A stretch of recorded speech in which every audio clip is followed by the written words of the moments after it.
so much to give you, this love in my heart that I'm feeling for you. Let 'em say we're crazy, I don't care about that. Put your hand in my hand, baby, don't ever look back. Let the world around us just fall apart. Baby, we can make it if we're heart to heart.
Picture that with a Kodak. Or better yet, go to Times Square, take a picture of me with a Kodak. Took my life from negative to positive, I just want y'all to know that.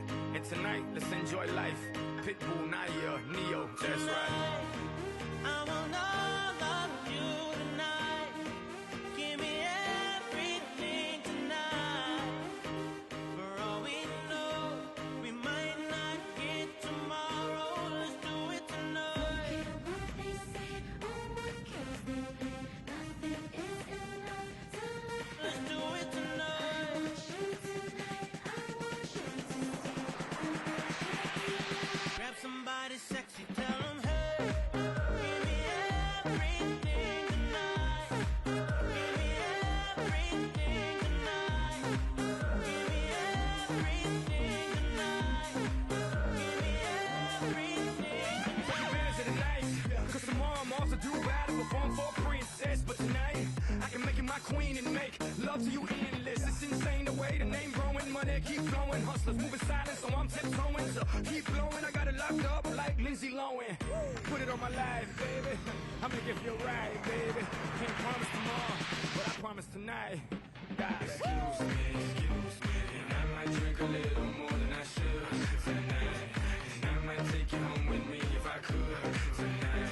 And maybe I'ma make you feel so good tonight. Cause we might not get tomorrow. Tonight, I want all of you tonight. Give me everything tonight. For all we know, we might not get tomorrow. Let's do it tonight. What they say, oh what cares they play? Nothing is enough to Let's do it tonight. I want you tonight. I want you to see. Grab somebody sexy, tell them hey. Give me everything tonight. Give me everything tonight.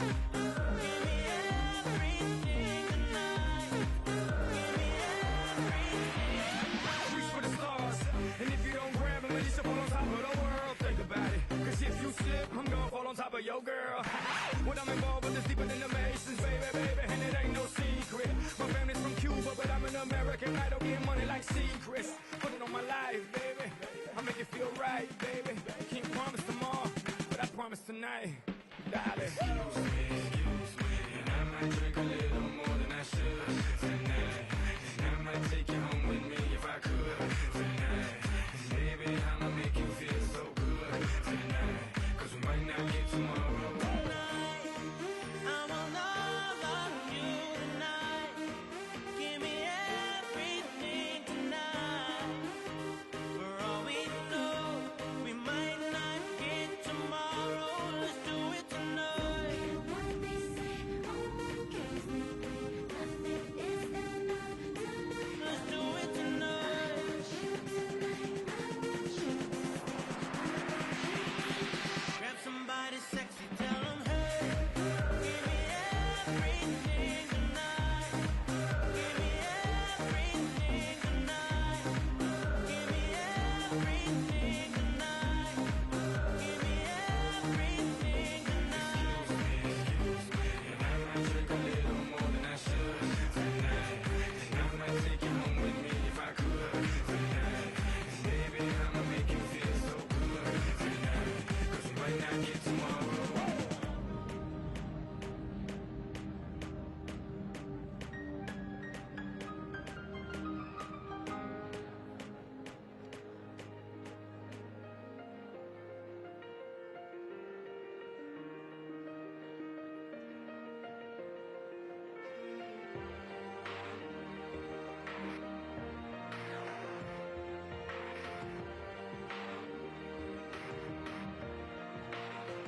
Yeah, you can be the greatest, you can be the best. You can be the King Kong banging on your chest. You could beat the world, you could beat the war. You could talk to God, go banging on his door. You can throw your hands up, you can beat the clock. You can move a mountain, you can break rocks. You could be a master, don't wait for luck. Dedicate yourself and you go find yourself. Standing in the Hall of Fame, Yeah, and the world's gonna know your name. yeah. 'Cause you burn with the brightest flame.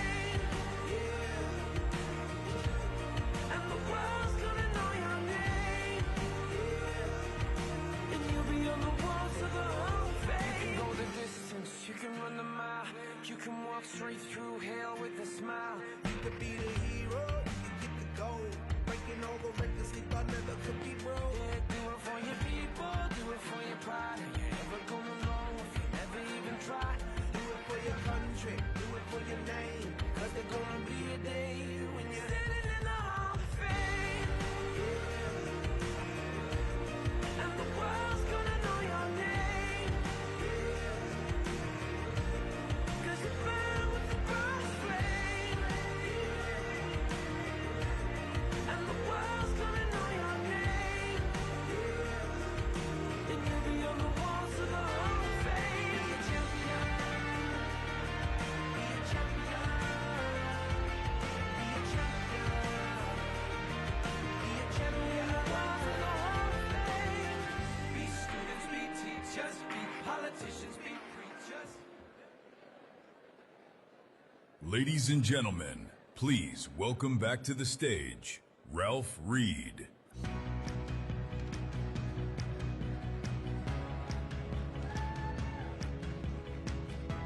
Are you guys ready?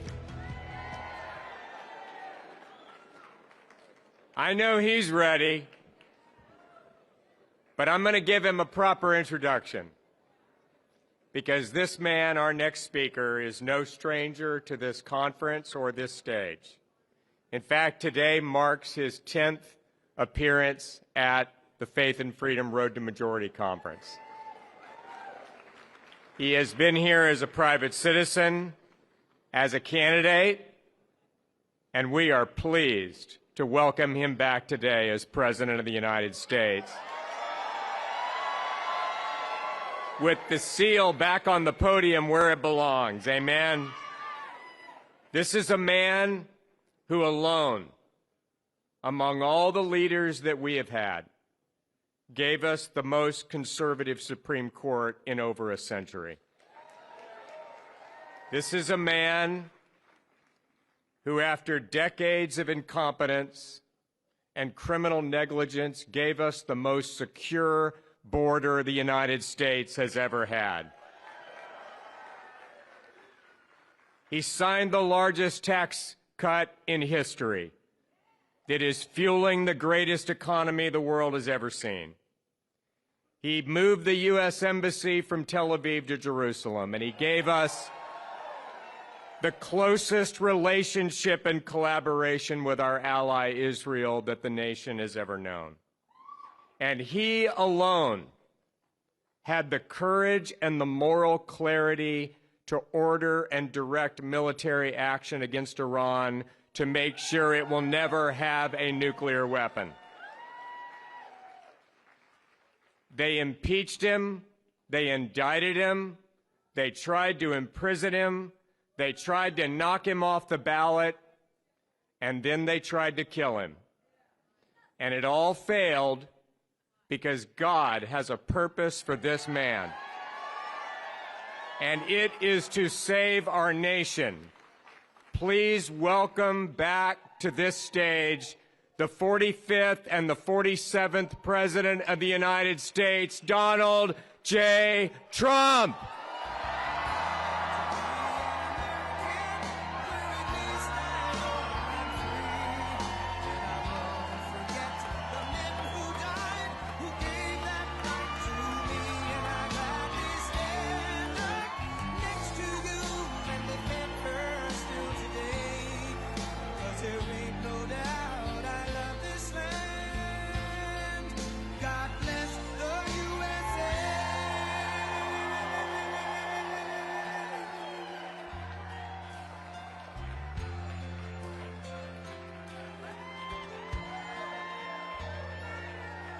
From the lakes of Minnesota to the hills of Tennessee, across the plains of Texas, from sea to shining sea, from Detroit down to Houston, and New York to LA, where there's pride in every American heart, and it's time we stand and say,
Thank you.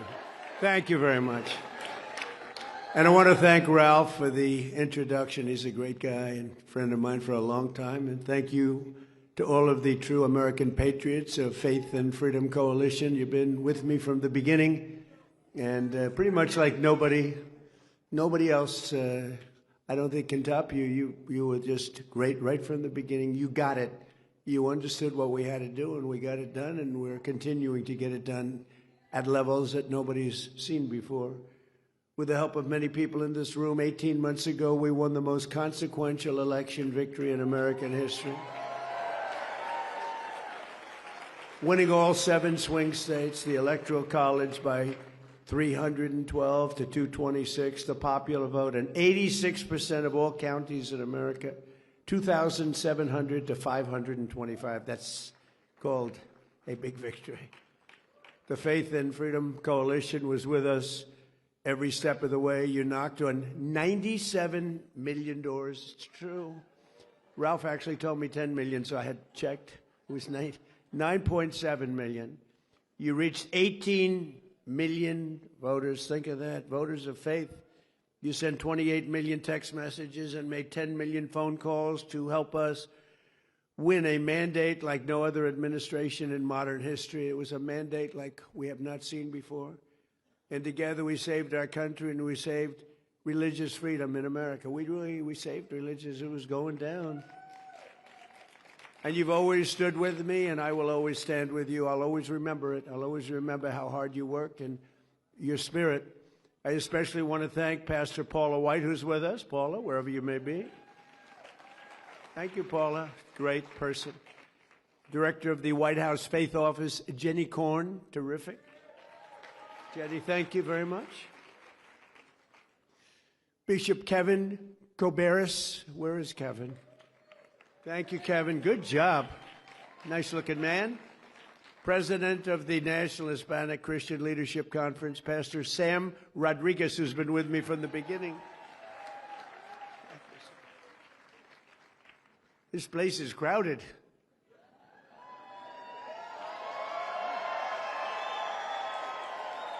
I remember this place not so long ago. Hopefully, we'll have a little more pleasant. We're going to have a little more pleasant experience. I remember this room very well. A friend of mine who has been just incredible, Dr. Alveda King. Doctor, thank you. Thank you, darling. She's been with me also from the beginning. So many from the beginning. You can tell so much. The ones from the beginning, I don't know, they tend to be the ones, they're the ones they stay, and they stay like nobody. And we appreciate all of those people. An ambassador to the United Nations who's doing a really great job. Mike Waltz, he's around here someplace. Mike, doing a really good job. And just over 1 week from now, we will celebrate the 250th anniversary of the Declaration of Independence, marking 2.5 centuries of glorious American freedom. And thanks to the extraordinary work and incredible devotion of patriots like those people in this very, very crowded ballroom, today I can proudly report that on the edge of our 250th year, America is back. It's back. It's back. I believe better than ever before. And I'm especially pleased to say that, likewise, religion is back in our country, bigger and stronger than it has been in many, many years. Been reading all of those reports. Religion's really, it's going up. If that were stock, we'd be very, very rich, all of us. It's been great to watch. And as I've said before, to be a great nation, you have to have religion and you have to have God in your nation. If you don't have that, it just doesn't seem to work out, does it? And we have it. We have religion and we have God now. Remember when I first started, 2016, they wanted to take the Christmas out of Christmas. Remember that?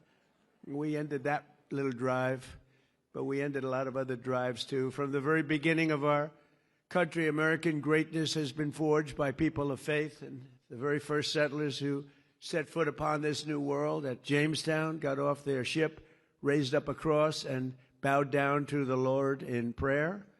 It was faith that strengthened the Minutemen and who stood up at Lexington Green and Concord Bridge in Philadelphia 250 years ago. Next week, our founders invoked the Creator 4 times in the Declaration of Independence. 4 times. I wasn't mentioned once. I'm very upset. Not once. Faith pushed the pioneers to journey west. Faith led Americans to abolish slavery, and faith built this country into the most exceptional nation in the history of the world. It was going very badly a couple of years ago, very badly, but it's back really strong. But we have to be very careful because bad things are happening. Could I watch what's happening? And we're going to be discussing that in just a minute. Americans have always deeply believed in the promise of Christ's words in the Gospel of Matthew. With God, all things are possible. With God, all things are possible, right? All things. That's why as we prepare to enter the 250th year last month, tens of thousands of patriots came together on our national mall, and we officially rededicated America as one nation under God. And we're not changing. We're not changing.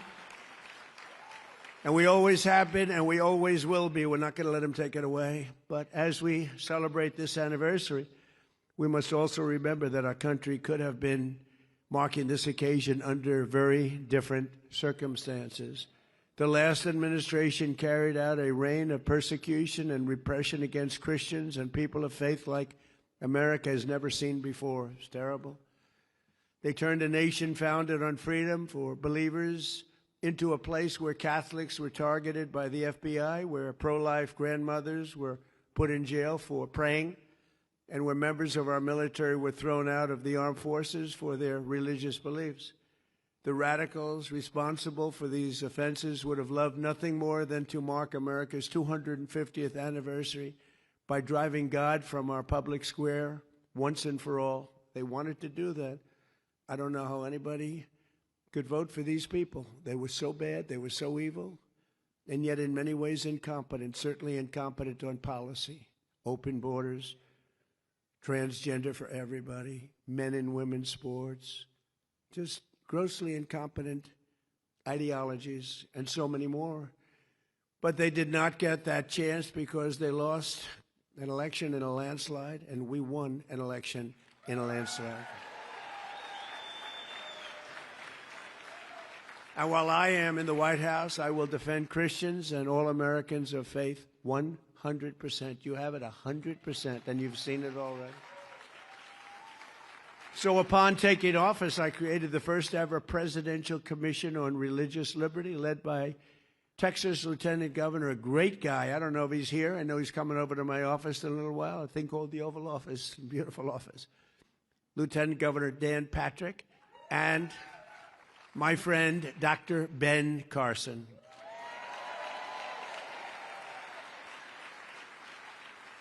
I don't know, so many people in this room, I don't know if they're here, they may be here, but they're two great people. And later today at the White House, they will present me with their official report and recommendations to ensure that America continues to uphold the first right in our Constitution, and that's religious liberty. We have to uphold religious liberty, most important thing. On day one of my administration, I ended the weaponization of law enforcement against religious believers. You know that.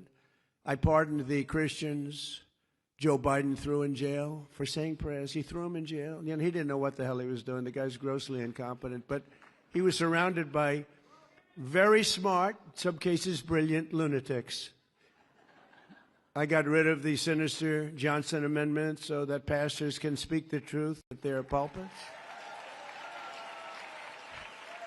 We created the very, very popular White House Faith Office, first time that's ever happened. And I set up an official Department of Justice task force to eradicate anti-Christian biases. Anti-Christian bias, who would think? At a high level, too, although it's fading, going to fade fast. That task force just produced a new documentary revealing the abuses of religious freedom that they uncovered. It's called By Dawn's Early Light, and it's out right now, and it's really supposed to be, I have not seen it. I cannot tell a lie. I have not seen it, but I've heard about it, and I hear it's great, and I will see it. I hope soon. I also signed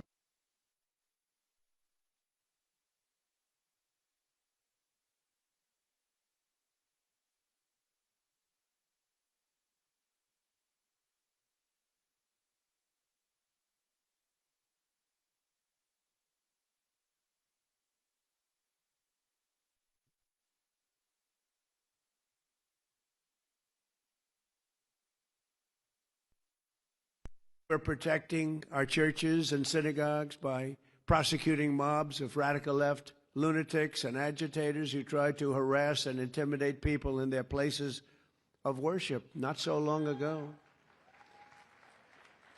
And to help parents send their children to schools that share their values, I signed the largest expansion of school choice in the history of our country, including in Texas. And in my direction, the Department of Education issued new guidance protecting the right to prayer in public schools. That was a big thing. And these are all things that we were, they fought us very strongly, very, very strongly. Hard to believe they'd fight us on that, but we had to fight the good battle, but we won every time. We slashed federal funding for any school that pushes transgender insanity on our youth. We expanded the Mexico City policy to stop taxpayer dollars from being used to promote radical gender ideology around the world. Radical gender ideology, it is. I made it the official policy of the United States government that there are only two genders, male and female. That wasn't too tough. That was sort of an easy one, but we have a man running in Texas who thinks there are 6 genders. I don't know what. He's going to have to discuss that with us. Can you believe it? 6 genders. And we officially banned the chemical and surgical mutilization of our children.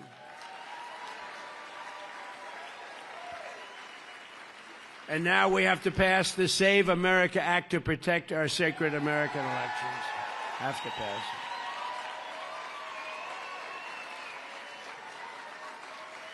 Hard to believe, right? Hard to believe that we even have to fight for this. We have to fight for everything. Nothing comes easy. Nothing. All voters must show photo ID. Not so bad, right? All voters must provide proof of citizenship. Is that so hard? And you're fighting the Democrats and a few Republicans who are doing a tremendous disservice to this country. We have a few Republicans that are fighting it. Lisa Murkowski of Alaska. You should call her and tell her to get on the ball. She'll never win another election, I can tell you. She's got to vote. It's called the Save America Act. It's voter ID, ideally photo ID, right? So you can look and you can say, oh, that person's okay. Or, for lots of reasons, that person is not the same person. We want proof of citizenship. And we want no mail-in ballots except for illness, disability, and military deployment or travel. We'll be very judicious. Look what's happening in California where the ballots still aren't in. They're still not. Can you believe it? Weeks afterwards. You know what's happening? They're cheating. The kid won, or he was certainly in the top 2. I don't know him. I never met him. Spencer Pratt. And he went away quietly. We didn't go away quietly, but he shouldn't go away quietly. He should protest because it was, in my very strong opinion, that was a rigged election. That kid should be in the runoffs. The woman who edged him out after like a long time, days and days. And then you'd hear reports, Spencer Pratt is not doing so well, even though he was strongly in the lead. And then you hear, Spencer Pratt has a 20% chance of being in the runoff. I said, they just rigged the election. And then you hear that a woman who nobody ever heard of is in the runoff, not him. And then they tried to hurt Steve Hilton, too. And I called the U.S. attorney and I said, you have to look into this because Steve Hilton did great. He's running for governor. And you could see it. The election was there. He was doing great. Then day after day, you'd hear reports about vote counting. They go on for weeks.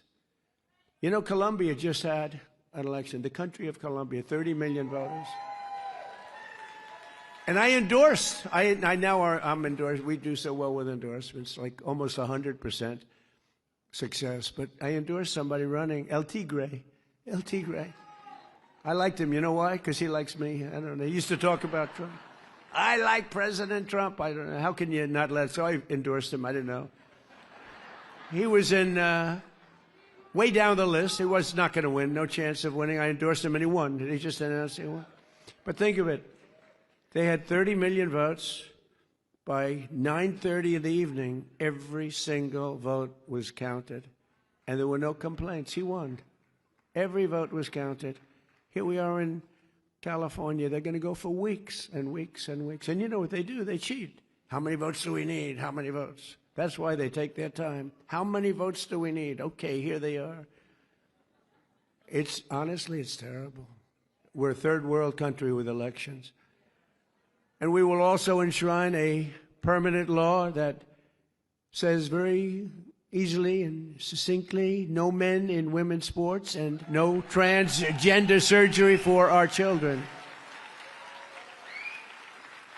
Never forget, if the radical left ever gets the chance, they will bring all of this insanity right back at levels that you've never seen before. You will never have seen anything like it if they ever get their chance. And they're trying like hell. I call them the Democrats. I exchanged an E for a U.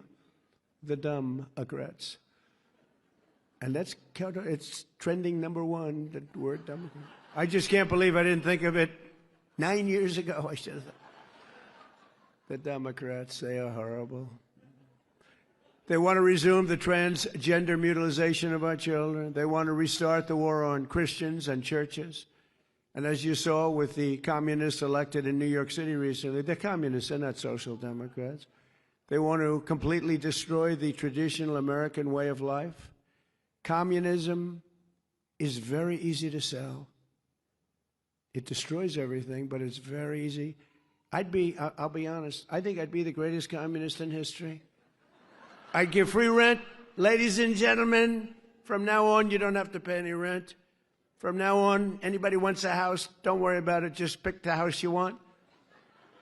Everybody gets free food. Everything is free from this point forward. Everyone's going to vote for me. The problem is, after 2 or 3 years, the country is a disaster area. The country fails. They always do. It always does. So easy to sell. That first year, boy, you're the most popular. It's happening right now in New York and California. But you'll start living in squalor. You'll live in squalor. There will be no food. There will be no housing. There will be no military. There will be no law and order. There will be no nothing. There will be no nothing. You'll be a third world inhabitant in every way, and everyone will suffer or die. You'll suffer or die. That's what happens. For thousands of years it's been happening by different names. Thousands of years. I'm telling you, I'd be the greatest communist in history. It would be so easy. You wouldn't have to work. You could stay home. The problem is a couple of years go by, the whole place collapses. Always does. Always has. But I'm sorry to say, but assassinations of those who oppose them is a very important element of their ideology. Assassination's a big deal for them. They're animals. They're animals. In many cases, they're not smart, but in some cases, they are.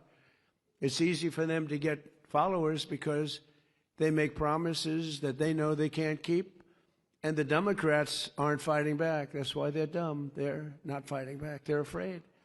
I watch Schumer. He's afraid to fight.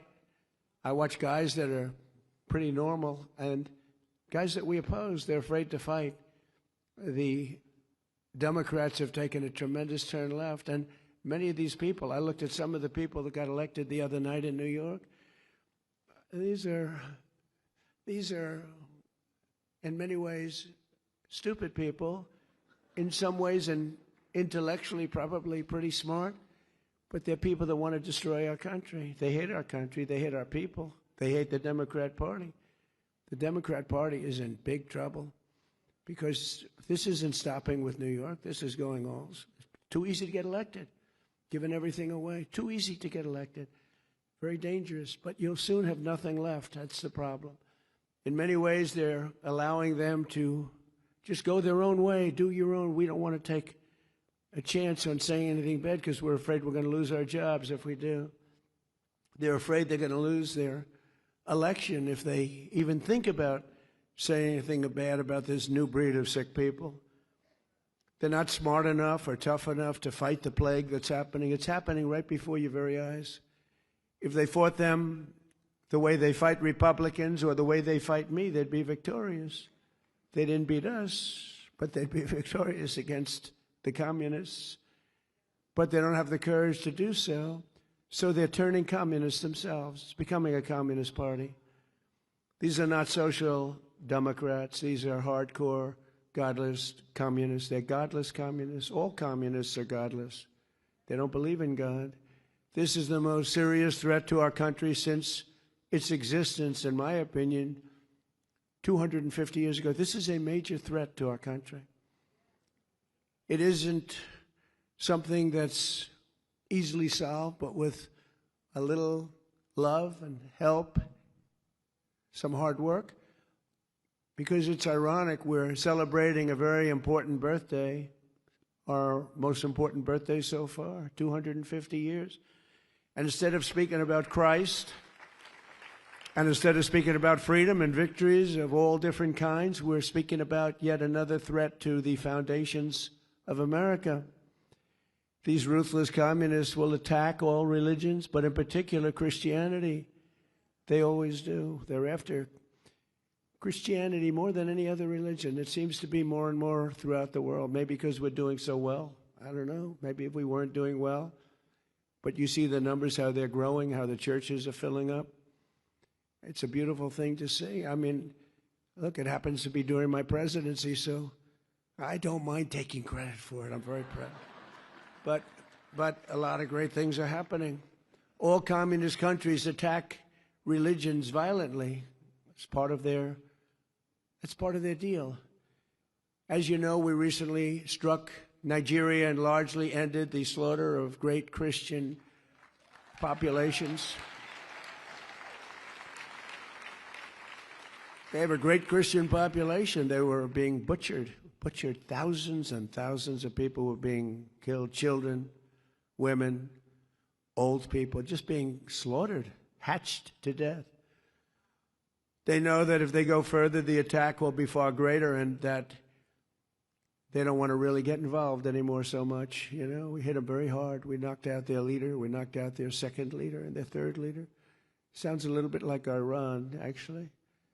That's all about a different cause that we have to do, because we cannot let Iran have a nuclear weapon. Can't let it happen. So I'm saving Christians throughout the world, even though we are not in those various countries where you read about this. But they'd like to make our country just like those countries. That's where they started. They started right where we are right now. But I'm saving them by hitting these terrorists very violently and very hard. We're hitting them very hard by the greatest weapons on earth, taking them out. We know where they are. We hunt them down and we take them out. Think of it. They go into a village and they just kill everybody. It's like crazy. They will close your churches in this country. They go communist, and they're trying to. They will kill your people, and that's what they're about. They want to end religion. They have to end religion because their ideology doesn't work if you have strong religion, people like you that are so incredible and love our country so much and love God. This is the greatest threat to our country since its founding, in my opinion, 250 years ago, what's happening right now. It's the greatest threat. People don't look at that, well, 3 people were elected. No, it's many more than 3 people. And the other people are being swayed because they don't have the sense to see what's happening. They don't have the sense. Their followers are not leaders, even though they're politicians, in some cases successful ones. For the first time in history, the powerful Rent Stabilization Board, as an example, that sets rents in New York City, just happened today. They've done it for years and years, and they've been very far left. They're run by Democrats, and they give landlords a hard time for years and years. It's called rent control. They give landlords a hard time, but they always give some increases so they can survive.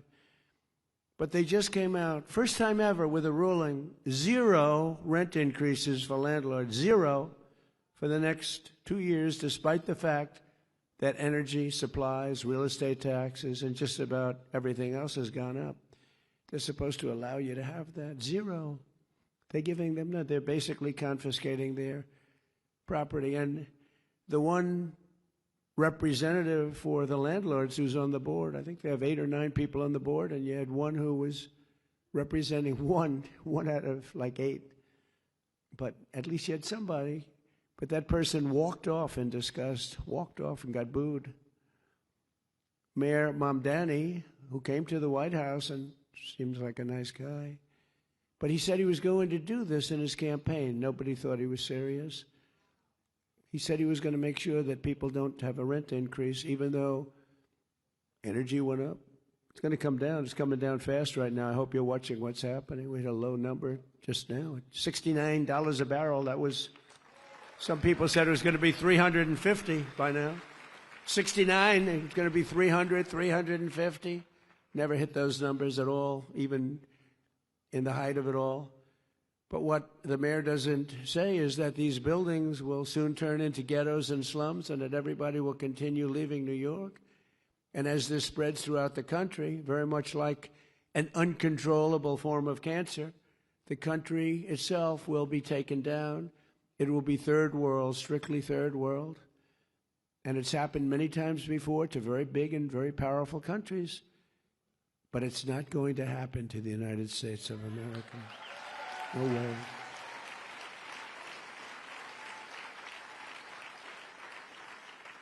Because communism really is the past and freedom is the future. That's what we are. All we want is freedom. Freedom is going to be, freedom gets you everything. Everyone needs to get out and vote in the midterms. We have to win this election. This election is very vital. If we don't, everything that we've gotten so much. I mean, religious liberty, but we've gotten so much. Our military is the strongest in the world. I built it during my first term, strongest in the world.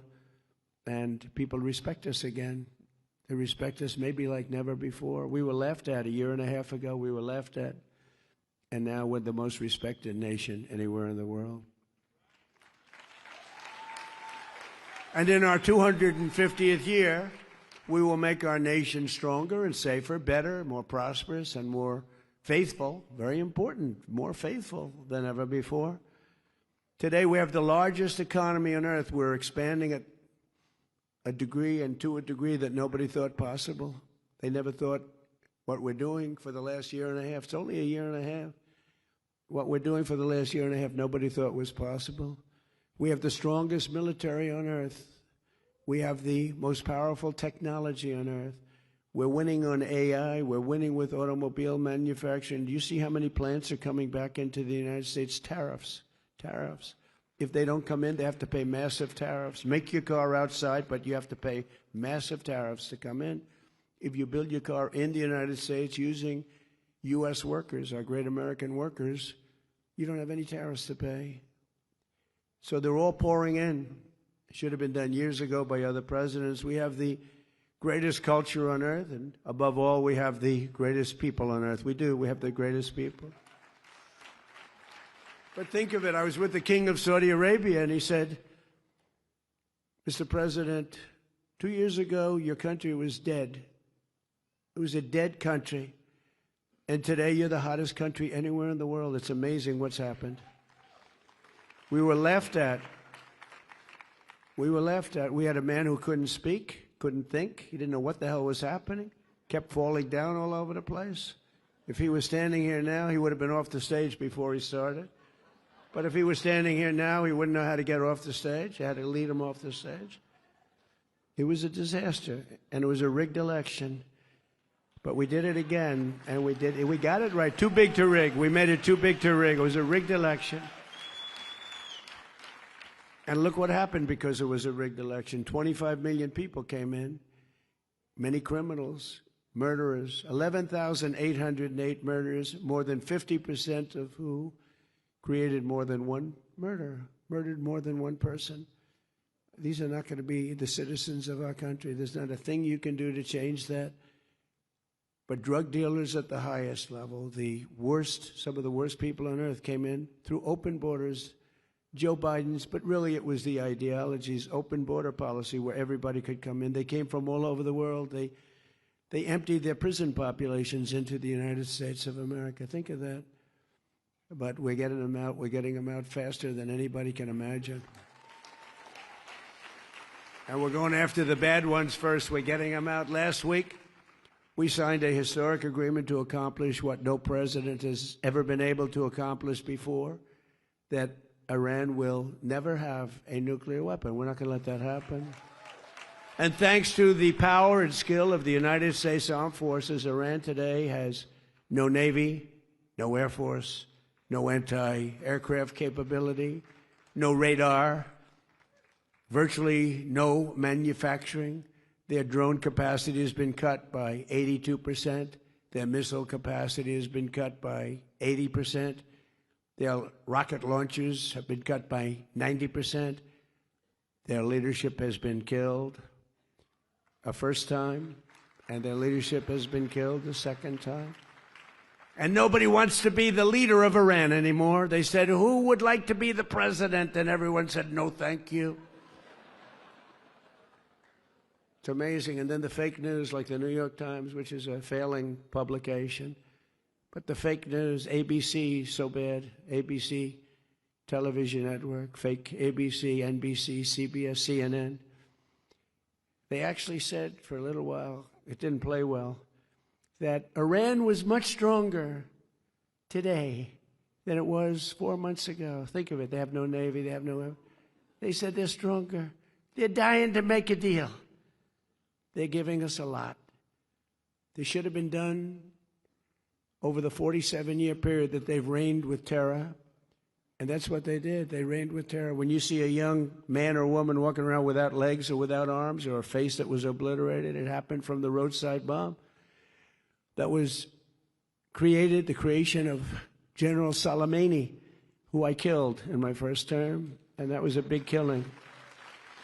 He was a mad genius, but he was going to knock out 5 of our military installations. I found out about it. And in all fairness, Israel was supposed to do it with us, and the night before that took place, we heard from Israel that they will not be doing it. They don't want to do it. And I said to a couple of generals that we had, who were very good, I said, what do you think, generals? Can we do it? Because we worked on it for 30 days, worked on it with Israel. They said, we'll do it, sir. Can we do it as well? We'll do it better. And he was dead the next day. He was dead in the valley of death. He died in the valley of death. We had him all. We knew when he was coming, where he was coming, how he was getting there. We knew everything, but we lost our partner. I don't blame him that much, to be honest with you, because it's tough stuff. But they told us the night before they won't be doing it. We did it ourselves, and we did it so incredibly well. We also took out the head of Iraq's ISIS division, and we took out both of them by luck with Iraq. But had he lived, because he was a brilliant general, very sick man mentally, but he was a brilliant general, it may have been a different story. I don't think so. I think we would have knocked the hell out of him whether he was there or anybody else was there. But he was a brilliant general. It was one of the biggest things ever to happen in the Middle East, the killing of Soleimani. People have said it's the biggest thing to happen in 100 years because he was a dominant force. I actually think that Khomeini and all of the people in Iran were happy about it because they were afraid of him too. Over the past few weeks, the stock market and your 401ks skyrocketed upward like pretty much nobody's seen before. Oil prices are plummeting downward, and the world is a much safer place. We had to take that detour to knock out Iran. If we didn't do that, and we still have a fight. They have some capability, not much. They're not winning or anything, but they have some capability. They can still shoot. You know, they shot a drone yesterday at a big ship going into the Hormuz Strait. They shot 4 of them. We knocked down 3 of them. One of them, I guess, we didn't miss it. Nobody saw it coming. And it hit a ship and did some damage. But they can't do that stuff. But very soon we're going to be at $2.50 gasoline. You know, I was in Iowa making a speech the day before we did the attack. And again, we had to turn it around. Everything was going so well. It's like, you're doing so well. We have the best economy. Everything's great. And I say, I brought my people into the room, my financial people and other people. I said, listen, we just set a record in the stock market. We just set a record in every single thing, including 401ks. Your 401ks, most of you have 401ks, are at the highest they've ever been, everything. But this was true 3.5 months ago, before the attack.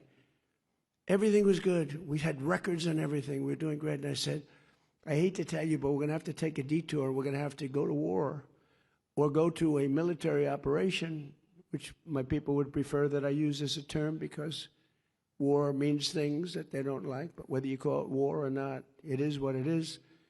And we're going to go down to the Islamic Republic of Iran, and we're going to have to hit them very hard. And don't forget, when Barack Hussein Obama did the JCPOC, if you look at that, Barack Hussein Obama, have you heard of him? He was a disaster.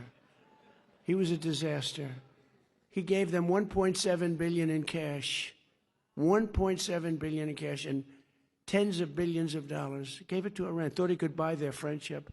And it was just the opposite. They used the money and they built missiles and everything else. And I terminated the JCPOA. It was his agreement. It was the Iran nuclear deal. It was a disaster. By the way, it expired a long time ago, but I terminated it long before it expired. If I didn't do that, Iran would have had a nuclear weapon. If I didn't send the B-2 bombers in 10 months ago, they would have had a nuclear weapon. We obliterated that nuclear dust. Very important. And then you wouldn't have Israel. Israel would be gone. I know you have a lot of good fans of Israel in this room. And Israel would have been gone, and probably the Middle East would have been gone. And they could have taken a shot. We would have wiped them out pretty quick, but they could have taken a chunk of us too. But in my first term, I created the greatest economy in the history of the world. The first term was a great success and rebuilt the military, did everything. But now we're blowing it away. We're doing much better this time. And again, we did have to make that excursion.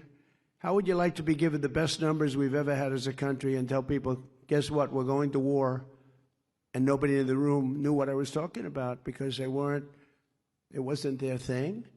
And I said, we got to stop them from having a nuclear weapon. Because you want to see problems? Let a crazy country have a nuclear weapon. You'll see problems like you've never seen before. The stock market has set 73 all-time record highs since the election. And more Americans are working today than at any time in the history of our country. That's pretty good.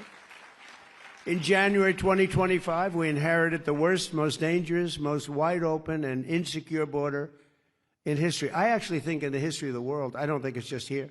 You could just walk into the country, and again, they were letting prison populations, they were taking buses and dropping them off at our border, and people coming out, murderers coming out of prison, drug dealers, the worst people.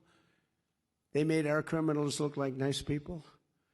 That's the only thing nice. Our criminals, for the first time, looked very nice by comparison to these people. But they dropped 25 million people over 4 years into our country. And it's the single hardest job I have, getting them out. We're getting them out pretty rapidly, but it's a very hard thing. But think of it, prison populations from the Congo, from all parts of South America, from all parts of the world, were taken in, driven through Mexico, and dropped off in our border, and they would walk right into our country. And we've quickly turned it into the strongest and most secure border in the history. We have the strongest border we've ever had now. And for the past 13 months, 0 illegal aliens have been admitted into the United States. 0. We have 0. And those are the numbers, they report them. And they're taken by sort of a left kind of a group. The stats, if anybody did, they'd like to report them. But we have 0. And they don't even try because they know they're probably not going to get in, so they're not going to make this very dangerous march. We're saving a lot of lives. Because in those caravans, remember I named them caravans, they'd have 25,000 people, sometimes more. But they'd come up from South America and all through Mexico. They'd go all through. And they go through jungles in Colombia. Really tough jungles, too. Dangerous jungles. And women would die, and women would be raped. Remember when I said they get raped, crime, murder, and everyone, my first speech, My first speech was controversial. When I announced I was running, everyone said, "What do you mean raped?" What I said was peanuts compared to what happened. And the women would come up and they'd die. They'd be raped. A lot of people would die on those caravans. The journeys up were, they call them journeys through hell, because they had to go through jungles. They had to go through very dangerous areas. And the people that got here would just walk right into our country. We had no idea who they were. Nobody would even stand there and check. They just came in. Come on in. Come on in. This was Sleepy Joe Biden's ideology that was forced on him by much smarter people than him that wanted to destroy our country because he had no clue. But with the help of our law enforcement heroes in 2025, we achieved the largest drop in the murder rate ever recorded in our country's history 125 years ago. Think of that, think of that. The year 1900, that was before my father. My father would hate me saying that because it's a long time ago, but that was before my father was born. I had a wonderful father and mother, and family. But the lowest murder rate in 125 years. Washington, D.C. is now one of the safest, most beautiful cities in the country. And just a little while ago, it was a killing machine. Think of that. A year and a half ago, Washington was a very unsafe city. Now it's one of the safest cities in the country. It's one of the most beautiful cities. Doug Burgum and myself and a whole group of people did a great job on the monuments and fountains. And the reflecting pool is so beautiful. They tried to destroy it. They cut it up with a box knife and tried to destroy it. And it's in great shape now. They're terrible. They're vandals. They've caught 6 of them, I guess, maybe more. They've got others in line to be caught. But we just inspected it. We'll fix it right after the 4th of July. Got to let the water out, just fix it. But we caught them. They would cut it, and they would grab this very expensive and very good material, totally waterproof, and they rip it. These people are sick. They ripped a scar 350 feet long through the side of the reflecting pool. These are the people we're dealing with. These are the people that want to destroy our country. But we've invested a record $1 trillion in the United States Armed Forces, and we're going this year for $1.5 trillion, all made in the USA. And something that's so exciting, the recruitment. You know, if you go back a year and a half, 2 years ago, you could not get anybody to join the Army, the Navy, the Air Force, the Marines, the Coast Guard, Space Force. You couldn't get anybody to join. They had tremendous recruitment problems, but now recruitment in every branch of our military is setting records. 18 months ago, we had tremendous shortages, and we couldn't fill them up. We were never going to fill them up. That included police and firemen. We couldn't get policemen and women. We couldn't get firemen and women. Anything with a uniform, because they were ashamed of our country, because we had people that were not respected. You have to respect the president. If you don't respect the president, you're going to have a problem. You're going to have a problem. They had no respect. And now we have waiting lists. Now you can't get into the military. Literally, we went from the worst recruitment numbers ever in 1 year to the best recruitment numbers ever. And it all started on that beautiful day, November 5th, right? A thing called Election Day. And as soon as we won, before I even got to do anything, those numbers started going through the roof. People love our country again, and they have spirit. You always loved it, but you were down. You were depressed. You were not feeling too good about our country, especially you as people with a great religion and a fervor for Christianity and religion. You should be depressed. You should have been, but now you're riding high. But we have to be careful. We don't want to lose it. We've got to win the midterms. We've got to win the election coming up, and we're gonna be in good shape. But you have to expose them. If you don't expose them, I mean, I stand here and I expose them. Some people don't do it right. They say they're going to get free rent. Well, that's okay to say, but everyone's going to vote for them, except for a few of the people in this room. But you have to say they're going to get free rent. But in 2 years, everything is going to collapse and you're going to live in squalor. When you say that, you can beat the free rent. You can beat the fact that they're going to take your house away and give it to somebody else, which is essentially what they'd like to do. But it's happened so many times over the years with really powerful countries, and we're not going to let it happen. So we have the strongest and most powerful military anywhere in the world. I built it in my first term, using it a little bit in my second term. And we're once again using it to defend America's interests and American values. Look at what happened in Venezuela. We have a great, and by the way, we're helping Venezuela. They had a tremendous earthquake, a lot of people killed, and unbelievable, right in Caracas. And we have a lot of people over there helping. But Venezuela has been fantastic. We've had a great relationship. It was a one-day war. We hit them so hard, and one-day war. Now we've taken out millions of barrels of oil, and we've paid for the war many times over. But just as importantly, they are doing better than they've ever done. They're making more money than they've ever done. They've never made the money that they're making now. And it's really, I mean, outside of what happened last night with the terrible, that was terrible what happened. It was a big earthquake, knocked down buildings. But outside, it was really, it's a happy country again. The people are happy. They're dancing in the streets. The people running it are doing a very good job. The United States has never been stronger. We have never been wealthier. We've never been prouder to be an American. Since 1776, America's story has been a tale of freedom, overcoming oppression, good defeating evil, and faith overcoming every challenge and every foe. We had everybody was winning, and we're going to continue stronger, maybe stronger.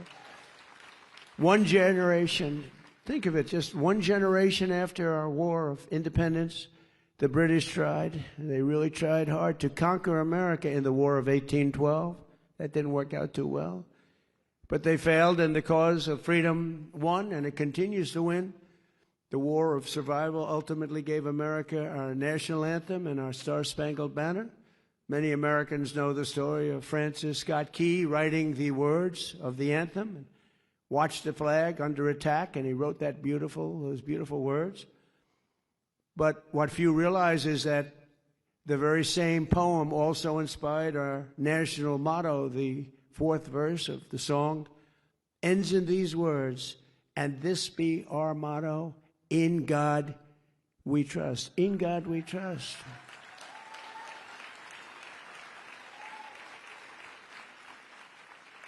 And as you know, the Democrats want to end that. They don't want the words, in God we trust. They want to have that stricken. They go to court. They take us to court. We're never changing that. We'll fight for that. We're not changing that. In God we trust. Better believe it.